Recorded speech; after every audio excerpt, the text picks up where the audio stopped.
Today, I'm going to show you how to upload a zip file in Hostinger step by step, so you can get your website files into your hosting account quickly and without confusion. This is a super useful process if you've downloaded a website backup, received a theme or project folder in zip format, or you simply want to move files into Hostinger the right way. If this tutorial helps, make sure to hit the like button and subscribe for more easy hosting and website guides. Let's get into it. First, go to your Hostinger dashboard and sign into your account if you haven't already. Once you're inside, look for the Websites section and click on it. This is where all of your hosted sites are listed, so it's the fastest way to manage the correct website. Next, find the website you want to work with and click the Dashboard button next to it.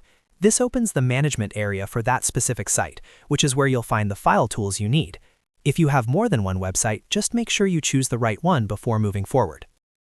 Now that you're in the site dashboard, look for File Manager and open it.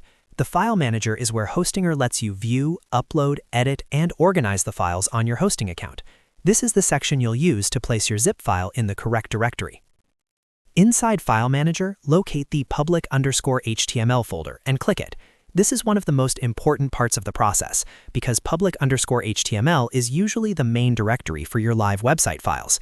If you're uploading a website archive, theme package, or content bundle, this is typically where it needs to go.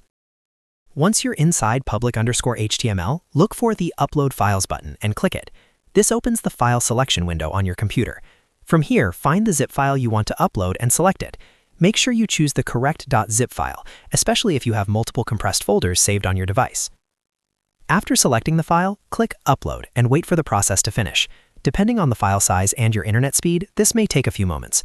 Once the upload is complete, your zip file will appear inside Hostinger's File Manager. And that's the main process. You've now uploaded a zip file into Hostinger successfully. If your next step is to extract or use those files, you can continue managing them right inside File Manager from there. Just remember to always upload to the correct folder, because placing files in the wrong location can cause issues with your website. If this video helped you, please like the video and subscribe for more simple website tutorials, hosting tips, and beginner-friendly guides. And if you want more Hostinger walkthroughs, check out the next tutorial on the screen. Thanks for watching, and I'll see you in the next one.